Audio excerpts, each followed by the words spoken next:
बिस्मिल्लाहिर्रहमानिर्रहीम। अल्लाह के नाम से जो बड़ा कृपालु है और दयालु है। मंच पर बैठे हुए विभिन्न धर्मों के सम्मानित गुरु, खानकाह अफजलिया के सज्जादा नशीन बिरादर मुकर्रम सैयद अरशद अफजली साहब, मेरे बिरादर अजीज आपके शनासा मसीहुद्दीन साहब, बौद्ध धर्म, सनातन धर्म, सिख धर्म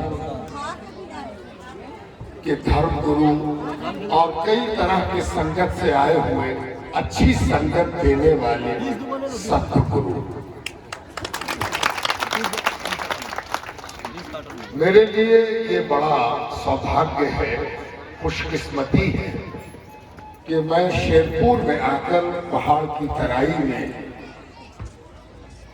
प्यार की, प्रेम की वाणी सुन रहा हूं।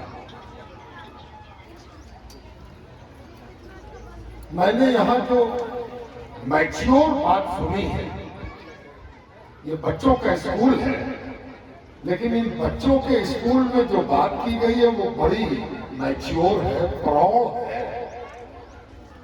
बालिग है और ऐसी बात है जिसकी अभी पूरी दुनिया को जरूरत है।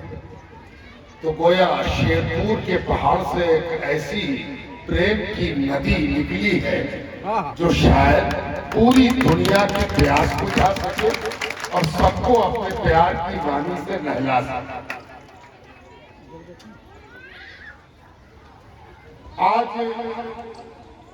धर्म पर बड़ा संकट है, विशेष रूप से आप लोगों का ध्यान आकृष्ट कर रहा हूं और आपका धर्म पर बड़ा संकट है। आप कहिएगा फिर आप धर्म खतरे में है कह रहे हैं, तब तो फिर गड़बड़। हिंदू खतरे में है कि मुसलमान खतरे में, सिख खतरे में है या बौद्ध खतरे में है? सब खतरे में। क्यों? क्या कारण है कि धर्म पर संकट है?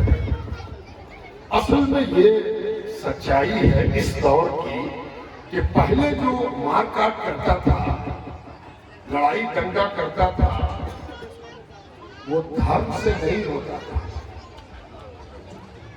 उसको धर्म की पहचान नहीं होती। माना जाता था कि ये तो नास्तिक है, ये तो मारकाट करेगा, ये तो अधर्मी है, ये तो धर्म जानता ही नहीं। अगर ये धर्म जानता तो मारकाट नहीं करता। लेकिन विडंबना ये है कि इस समय जो मारकाट दुनिया में बची है वो धर्म की छत्र छाया में की जा रही है। इसलिए धर्म पर बड़ा संकट है और हम सब धर्मावलंबियों का ये सबसे बड़ा कर्तव्य है कि हम मिल के बैठे और सोचें कि आज जो मारकाट के लिए धर्म को आधार बनाया जा रहा है, ये कितना बड़ा संकट है हमारे सबके धर्म का। मैं आपसे क्या अर्ज करूं कि आज सबसे बड़ा धर्म ये माना जाता है कि हम जिस धर्म के हैं उसके अलावा किसी को बाकी न रहे। ये बड़ा गड़बड़ है और ये ईश्वर, अल्लाह और भगवान की मर्जी के खिलाफ है। जानते हो कुरान में क्या कहा गया? कुरान में कहा गया है कि अगर अल्लाह न चाहता तो इस दुनिया में कोई भी नास्तिक होता, अल्लाह को मंजूर न होता तो कोई भी इस दुनिया में नास्तिक होता। अरे नास्तिक है तो ये उसकी मर्जी है कि नास्तिक है। इसलिए नास्तिक को मिटाने के चक्कर में तुम नास्तिक को नहीं मिटा रहे हो, उसकी मर्जी को मिटा रहे हो। हमें बहुत मंथन के बाद इस नतीजे तक पहुंचना, इस नतीजे तक जो सबसे मुश्किल काम इस दुनिया का सबसे मुश्किल काम आपको मालूम है? जानते हैं क्या? प्यार करना। ये सबसे मुश्किल काम है। मार काट करना बहुत आसान है ना? क्यों? आप जानते हैं कि किसी चीज को तोड़ना, मिटा देना बहुत आसान है। आजकल बुलडोजर एज है, बुलडोजर लेके आए और चला दिया, पूरा भवन ध्वस्त हो गया। लेकिन वो बना था कितने दिनों? मालूम? मार काट आसान है, प्यार करना बहुत मुश्किल है। मोहब्बत करना आसान नहीं। जो मोहब्बत करता है वो ईंटा खाता है, मजनू कहलाता है, दीवाना कहलाता है। गनीमत है कि सदियों में कोई दीवाना हो जाए। दीवाना होने के लिए कभी कभी शताब्दी लग जाती है, तब कोई दीवाना हो। प्यार करते हैं, मोहब्बत करते हैं। मैं आपको मुबारकबाद देता हूं कि आपने इस दुनिया में बहुत से शीर्षक से जलसा होता रहता, सभा होती रहती, कभी किसी की जन्म शताब्दी, कभी किसी की का विवाह होता है, कभी स्कूल की, जिस दिन स्कूल कायम होता है एनिवर्सरी मनाई जाती है। ये अकेला जलसा है जो प्यार के हवाले से हो रहा है, मोहब्बत के हवाले से हो रहा है, सौहार्द के हवाले से हो रहा है, भाईचारे के हवाले से हो रहा है। ये बड़ी बात है और ये शेरपुर का कमाल है ना? जिस दिन शेर प्यार की गाथा गाने लगे, फिर जंगल में किसकी मजाल है कि वो मार काट कर सके। हाँ, लेकिन शेर को प्यार का हक अदा करना होगा ताकि पूरा जंगल प्यार सीख सके। मैं बार बार सुन रहा था नानक शाही संगत, मैंने नाम नहीं लिया, लेकिन नानक शाही संगत के हवाले से आपको एक घटना सुनाता हूं। आज से लगभग 300 वर्ष पहले, आज से लगभग 300 वर्ष पहले एक नानक शाही जोगी, नानक शाही फकीर पटना पहुंचा। कहां पहुंचा? वहां जहां मैं सेवा में रहता हूं। वो पहुंचा तो उसकी आयु थी लगभग 70 वर्ष। बूढ़ा, झुर्रियां आ गई, बूढ़ा नानक शाही फकीर कहां पहुंचा? नीतन घाट पटना पहुंचा। वहां कौन थे गुरु? मखदूम मुनीम पाक उनकी खिदमत में पहुंचा। आके कहने लगा, मेरी आयु 70 वर्ष हो गई है, अब आंख की रोशनी भी कम हो गई है, चलने में पैर संभाल के रखना पड़ता है, लेकिन क्या कहें, अभी तक आशा पूरी नहीं हुई, निराशा है। पूछा गया, क्या है तेरी आशा? कहने लगा, मैं कृष्ण का भक्त हूं, कान्हा का दीवाना हूं, कृष्ण का मतवाला हूं। आज तक मैं पूरा भारत घूमा, कोई ऐसा नहीं मिला जो कान्हा का दर्शन करा, कृष्ण का साक्षात दर्शन करा दे, ऐसा कोई मिला ही नहीं। मैं बहुत घूमा हूं, पूरा भारत घूम चुका हूं, फकीर आदमी हूं, भ्रमण करना ही मेरी प्रवृत्ति है, मैं घूमता ही रहता हूं, कोई नहीं मिला, आपके पास आया हूं। अब आगे सुनने से पहले जरा विचार करिए, एक नानक शाही फकीर, कृष्ण का दीवाना, एक मुसलमान फकीर के पास आया है और ये प्रश्न वो एक मुसलमान फकीर से कर रहा है। सोच सकते हैं आप? ऐसा विचार कर सकते है ना? देखिए कितनी बड़ी बात है ना? हम सवाल करने की प्रवृत्ति खो रहे हैं और कोई जवाब देने की प्रवृत्ति खो रहा है। इस समाज में हम रह रहे हैं, इस समाज में न कोई ऐसा प्रश्न करने वाला है और न इस प्रश्न का कोई उत्तर देने वाला है। हम सब धार्मिक हैं और सब धर्म पर चल रहे हैं। ना कोई कृष्ण का दीवाना है और ना कोई कृष्ण के दर्शन के लिए अभिलाषा रखने वाला है। एक मुसलमान फकीर से पूछा जा रहा है कि कृष्ण का दर्शन कैसे होगा। उस मखदूम मुनि बागबाज ने कहा, मेरी आंखों में देखो, मेरी आंखों में देखो, है ना। और उस नानक शाही फकीर ने आंख से आंख मिलाई। थोड़ी देर गुजरी होगी कि वो नानक शाही फकीर उठ के नाचने लगा, है ना। बिन सुरताल पखावज नाचे। कैसे नाचा कि सुर भी छूट गया, ताल भी छूट गया। बिन सुरताल पखावज नाचे, ऐसा नाचा, नाच के बेहोश होकर गिरा, धड़ाम उठाया गया, पानी डाला। क्या हुआ? कहने लगा 70 वर्ष की आयु में पहली बार सर्वप्रथम अभूतपूर्व, इससे पहले कभी ऐसा नहीं मैंने देखा कि वृंदावन में खड़ा हुआ साक्षात कृष्ण विराजमान है, बांसुरी बजा रहे हैं और वृंदावन का कण कण मस्त है, हर चीज मस्त है, मस्ती में मस्ती छाई हुई है।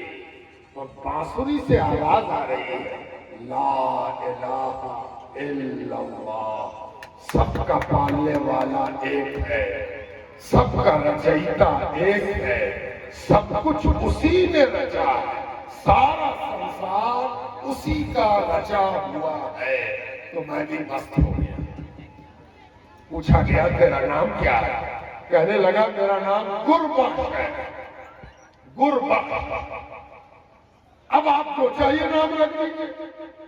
तो हजरत ने कहा गुरु का काम इतना ही है कि ईश्वर से मिला ला, भगवान से मिला ला, वो काम तेरा हो गया है। तो अपना नाम गुरबख्श से खुदा बख्श कर। वो खुदा बख्श रजौली आया और आज भी उसकी दरगाह मौजूद है, जिसमें कड़ा छड़ा सब रखा हुआ है रजौली। वो नानक शाही फकीर है जिसने कृष्ण का साक्षात दर्शन किया। ये जो धर्म में झगड़ा है, धर्म में लड़ाई है, ये दरअसल अधर्मियों का धर्म है, ये धर्म है ही नहीं। और धर्म किससे सीखे हम? धर्म तो प्यार करना। कोई भी ऐसा धर्म का दुनिया को उपदेश देने वाला ऐसा नहीं आया जो लड़ाई रोकवाने ना आया, झगड़ा रोकवाने ना आया, बैर खत्म कराने ना आया। मैं एक नाम लेना चाहता हूं, उस संत को अजमेर के हवाले से जाना जाता है। अजमेर, अगर मैं आपसे एक प्रश्न करूं कि अजमेर में जो है उनको क्या कहते हैं, तो क्या जवाब दीजिएगा आप? जरा बोलिए तो। अजमेर वाले को किस नाम से आता है? क्यों? वो नमाज नहीं पढ़ते थे, नमाजी कहना चाहिए। रोजा नहीं रखते थे, रोजेदार कहना चाहिए। क्या छोटे मौलवी थे वो? मौलाना क्यों नहीं कहा? सुन रहे बात? गरीब नवाज क्यों कहा? यहीं पर आके धर्म गड़बड़ हो गया है ना। बहुत बड़े हम धार्मिक हैं तो हम मौलाना। धर्म तो हमसे चाहता था कि हम गरीब नवाज, हम मौलाना होके रह गए, है ना। हम पीर साहब होके रह गए, गरीब नवाज नहीं हो सके, है ना। ये जो अजमेर वाले ये गरीब नवाज कहलाते। क्यों कहलाते हैं? एक बार उनसे पूछा गया कि गुरु के मतलब होते हैं अल्लाह वाला। गुरु कौन है? अल्लाह वाला। अल्लाह से निकट है, अल्लाह के गुणों को जानता है, पहचानता है, उसी को कहते हैं गुरु। पूछा गया कि कोई अल्लाह के निकट कैसे हो सकता है? अल्लाह से, ईश्वर से निकट होना, नजदीक होना, करीब होना, आभास होना कि हम ईश्वर से निकट हैं। ऐसा महसूस हो कि हम अल्लाह से, ईश्वर से निकट। ऐसा कैसे हो? क्या तरीका है, क्या विधि है? कितनी नमाज पढ़े, कितना रोजा रखे, कितना हवन करें, कितना जाप करें, कितना परिश्रम करें, कितना तप करें, कितनी समाधि लगावे, कैसे हम ईश्वर से निकट हों? गरीब नवाज ने जो उससे कहा वो सुन ली। कहा 3 क्वालिटी होनी चाहिए। अगर 3 विशेषता तुम्हारे अंदर है तो तुम अपने अल्लाह से निकट हो सकते हो। कहा कौन कौन विशेषता? कहा पहली विशेषता सूरज वाली। ये सूरज जब निकलता है तो प्रकाश देने के लिए, गर्मी देने के लिए, जाड़े में गर्मी और सालों भर प्रकाश। आज तक इस सूरज ने ये नहीं पूछा कि तेरा धर्म क्या है, तेरी जाति क्या है, तेरी आस्था क्या है, तू आस्तिक है कि नास्तिक है, पहले बता, तब हम प्रकाश देंगे, तब हम गर्मी देंगे। इस सूरज का काम है निकलना, प्रकाश देना। तुम जो भी हो, सूरज अपना काम कर रहा है। जिसके अंदर सूरज जैसी प्रवृत्ति पैदा हो जाए वो भगवान से निकट हो जाता है, अल्लाह से करीब हो जाता है, ईश्वर से निकट हो जाता है। पूछा गया कि दूसरी विशेषता? कहा कि नदी देखा है, नदी है ना, गंगा नदी है ना, यमुना नदी, और आपके अगल बगल तो नदी बहती है, तो कपोलत से जो पानी निकलता है वो भी एक नदी है ना। इस नदी के पानी ने कभी पूछा कि आज नमन किए, आज फूल चढ़ाए हो मंदिर, आज नमाज पढ़े, आज भगवान का नाम लिए? नहीं, नदी का पानी कल कल करता हुआ बह रहा है। उसका काम है ले पी ले नहा ले, मेरा काम है पिला देना, मेरा काम है नहा देना। जब किसी के अंदर नदी जैसी प्रवृत्ति, गुण, नदी जैसा व्यवहार, नदी जैसा आयाम पैदा हो जाता है, उसे ये हक है कि वो भगवान से करीब हो। और तीसरी प्रवृत्ति पूछी गई तो कहा कि कहाँ खड़े हो, कहाँ बैठे हो? कहा धरती पर। कहा इस धरती ने कभी धर्म पूछा कि किस धर्म के हो, कहां से आ रहे हो? इस धरती के कलेजे पर तुम दौड़ते हो, चलते हो, फिरते हो। जिसका वजूद, जिसका व्यक्तित्व, जिसकी पर्सनालिटी धरती जैसी हो जाए वो असल में ईश्वर से निकट है, अल्लाह से करीब है ना। अच्छा, हम लोगों को ये बड़ी परवाह होती है कि सबसे पक्का मुसलमान कौन है? पक्का मुसलमान, सच्चा मुसलमान। मालूम है सबसे पक्का मुसलमान कौन है? और सबसे अच्छा हिंदू कौन है? और सबसे अच्छा ईसाई कौन है? और सबसे अच्छा बौद्ध कौन है? सूरज। सबसे अच्छा मुसलमान कौन है? ये जमीन है ना। इसलिए कि ये कभी पाप नहीं करती है और ये कभी अपने अल्लाह के हुक्म की नाफरमानी नहीं करती है। और अल्लाह का हुक्म यही है कि तुम सबके काम आओ। किसी के काम आने के लिए उसका धर्म, उसकी पार्टी, उसकी जात, उसका रंग, उसकी भाषा मत पूछो, उसके काम। ये जो सूफी संत स्कूल ने ये बड़ा काम कर दिया, ये काम तो बड़ों का था लेकिन बच्चों के नाम पर हो गया। इससे पता चला कि इस स्कूल ने हमें निमंत्रण दिया है कि प्यार पढ़ना हो तो आओ सूफी संत स्कूल में एडमिशन लो। और खान साहब ने कही दिया कि आयु की कोई विवशता नहीं है कि 70 वर्ष की आयु है कि 80 वर्ष। ये स्कूल प्रेम का है, प्यार का है, मोहब्बत का है, सौहार्द का है, भाईचारे का है, आलिंगन का है। यहाँ आ जाओ और यहाँ आके प्यार करो, प्रेम करो। अब एक बात और याद है, बहुत से लोग समझते हैं कि देश विज्ञान से तरक्की करेगा। बहुत से लोग समझते हैं कि मेरे पास एटॉमिक एनर्जी हो जाए, परमाणु बम बड़े से बड़ा हो जाए, कई हो जाए, चांद पर 10-20 बार हम उतर जाए तो ये देश बहुत तरक्की कर जाए। याद रखिए, किसी भी परिवार की, किसी भी प्रांत की, किसी भी देश की तरक्की में जो सबसे बड़ा काम है वो है आपस का प्यार। अगर ये आपस का प्यार है तो मिट्टी के मकान में भी तरक्की हो जाएगी, और अगर प्यार नहीं है तो बड़े से बड़ा 100 मंजिला मकान भी इस देश को तरक्की नहीं दे सकेगा।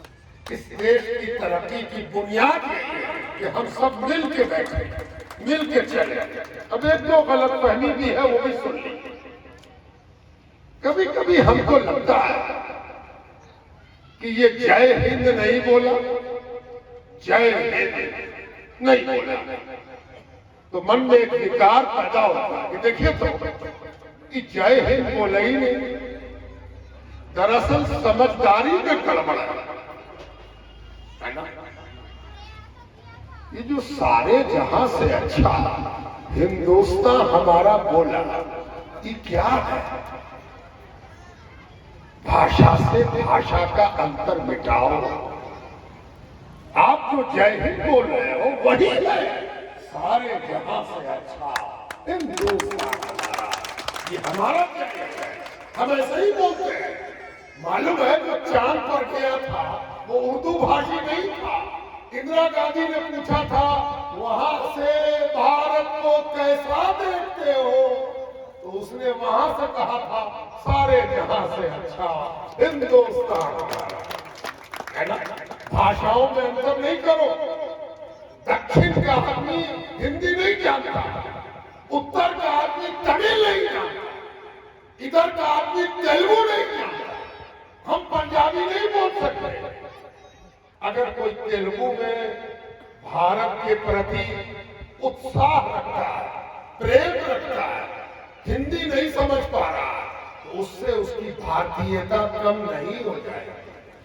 सब भारतीय अपनी अपनी भारत से मोहब्बत का इजहार यानी प्रकट करना। हमारी भारतीयता जो हमसे प्रकट होती है उसमें मेरी भाषा सबसे ज्यादा मददगार होती है। हम तुम्हारी भाषा समझते हैं, तुम मेरी भाषा समझने की कोशिश करो। हम सब भारतीय, भारतीय मूल के है ना। एक बात और याद रखो, लड़ने के 1000 बहाने हैं, लड़ने के 1000 बहाने हैं। कोई लड़ाई करना चाहे तो उसके लिए 1000 झंझट है। लेकिन कबीर दास कह गए, क्या कह गए? पोथी पढ़ी पढ़ी जगमुआ, पंडित भया न कोई। तुम क्या समझते हो पोथी पढ़ने से? अभी मेरा परिचय करा रहे थे अरशद अफजली साहब, तो उन्होंने मेरे बारे में कहा कि बहुत सी किताबें लिखी, और मेरे ही बारे में कबीर दास ने कहा कि पोथी पढ़ी पढ़ी कबीरा, पंडित भया न कोई। मेरे पोथी लिखने से क्या होता है ना। असल बात तो वो है कि ढाई आखर प्रेम का पढ़े सो पंडित हो, ढाई आखर प्रेम का पढ़े सो पंडित हो। ये जो ढाई अक्षर है ये प्रेम, इससे छोटा शब्द और क्या होगा, है ना। ऐसा शब्द जिसमें सारा शब्दकोश समा गया, वो है प्रेम, है ना। अब जिसने प्रेम को जान लिया, असली पंडित वही है, असली सूफी वही है, असली संत वही है। प्रेम करो, प्रेम करो, प्रेम करो। प्रेम से ही खुदा मिलता है, प्रेम से ही शांति मिलती है, प्रेम ही तरक्की है, प्रेम ही इबादत है। जब तक प्रेम नहीं जानते, इबादत नहीं जानते। अगर इबादत जानना है तो प्रेम करो। मैं बजरंग दल के आए हुए प्रवक्ता को सुन रहा था और मैं समझ रहा था कि सबसे अच्छी तकरीर वही करेगा। जानते हैं सबसे अच्छी तकरीर मैंने उनको क्यों कहा? इसलिए नहीं कि वो बड़ी अच्छी हिंदी बोल रहे हैं, इसलिए नहीं कहा कि वो बड़ी विनम्रता से बोल रहे हैं, बल्कि वो एक बात बता गए, इबादत सबसे बड़ी क्या है? इधर मुंह करना कि इधर मुंह करना? इधर मुंह करना। ये कुरान है, कुरान को हम लोग ठीक से नहीं पहुंचा सके, ये हमारा पाप है। कुरान ने हमसे कहा था कि इधर मुंह करना, इधर मुंह करना, इधर मुंह करना, इस सब की कोई हैसियत ना है। ये सब लड़ते रहो तुम, इन्ने मुंह करेंगे कि उन्ने मुंह करेंगे। असली काम ये है कि जिसने तुम्हारे ओर मुंह किया है उसके कितने काम आए।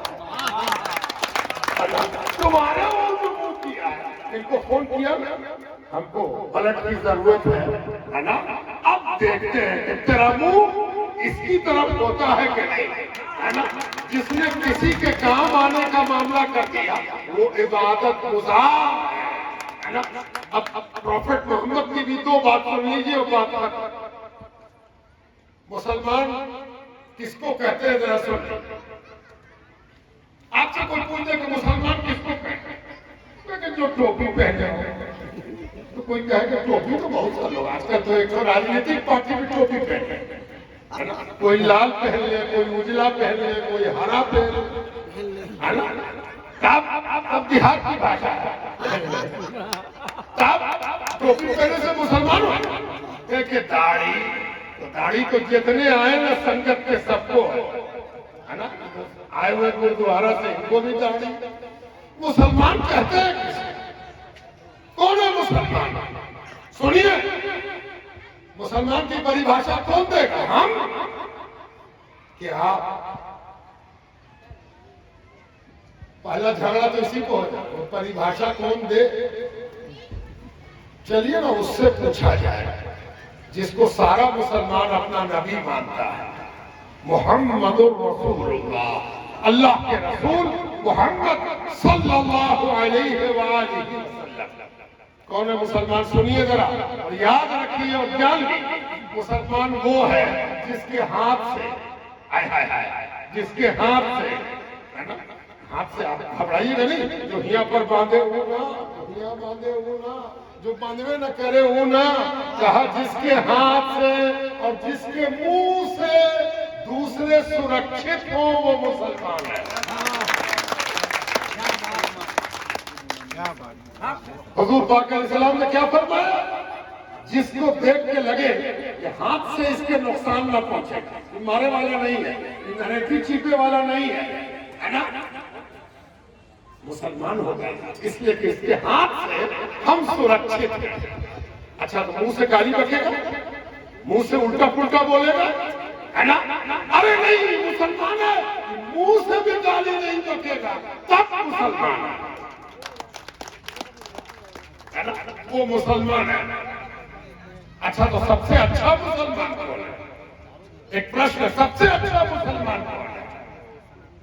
आप कहिएगा जिसको सजदा करेगा, जमीन पर सजदा करेगा, बड़का सा इकट्ठा हो, अरे ये तो पांचों वक्त का नमाजी, तो तहज्जुद पढ़ता है, यही सबसे अच्छा नमाजी है। अब सुन लीजिए, दो परिभाषा बता दे रहे, सबसे अच्छे मुसलमान। सबसे अच्छा मुसलमान वो है जिसने दूसरे को लाभ पहुंचे, सबसे ज्यादा लाभ पहुंचाने वाला वो सबसे अच्छा मुसलमान है, जिससे हानि की उम्मीद ना हो। अब आखिरी बात, सबसे अच्छा मुसलमान कौन है? एक बार और ये सवाल जानते हैं सबसे अच्छा मुसलमान कौन है? सबसे अच्छा मुसलमान वो है कि जिसकी पत्नी उससे प्रसन्न हो, जिसका परिवार उससे खुश हो। और सबसे अच्छी मुसलमान औरत वो है जिसका पति उससे खुश हो, है ना? देख रहे हैं आप प्यार? प्यार किसको कहते हैं? ऐसा नहीं कि रोड पर प्यार बांटा, स्कूल में प्यार बांटा और घर में लड़ाई, है ना? घर में प्यार, बाहर में प्यार, अपने से प्यार, बेगाने से प्यार, सबसे प्यार जो कर सके वही धार्मिक है। बड़ी अच्छी बात शेरपुर से निकली है। जैसे शेर निकलता है, एक बार दहाड़े भाग कर हमारे बाप में बाप शेर आ गया। ये शेर प्यार का है अगर सचमुच यहाँ से दहाड़ने लगा तो जितने लड़ाने वाले, काटने वाले, मारने वाले सब भागते नजर आएंगे कि अरे बाप, ये तो प्रेम का शेर आ गया। मैं आशा करता हूँ कि अरशद अफजली साहब, मसीहुद्दीन साहब और हमारे खान साहब और ये सारे आदरणीय धर्मगुरु जो यहाँ बैठे हुए हैं, और सबसे बड़े धर्मगुरु तो वो हैं जो सबके पलट पहुंचाने का काम करते हैं। असली धर्म तो उन्हीं का है। आजकल ऐसे ही धर्म की जरूरत है कि जिससे उम्मीद हो कि मेरे काम आ जाए। इन्हीं शब्दों के साथ मैं अपने लिए पुण्य कमाते हुए कि आपका दर्शन किया, जो प्यार के लिए आए हैं, प्यार की वाणी सुनने आए हैं, प्यार का दीप जलाने आए हैं, आज उनका दर्शन करके मैंने पुण्य प्राप्त किया। ये इत्मीनान के साथ मैं यहाँ से लौट रहा हूँ।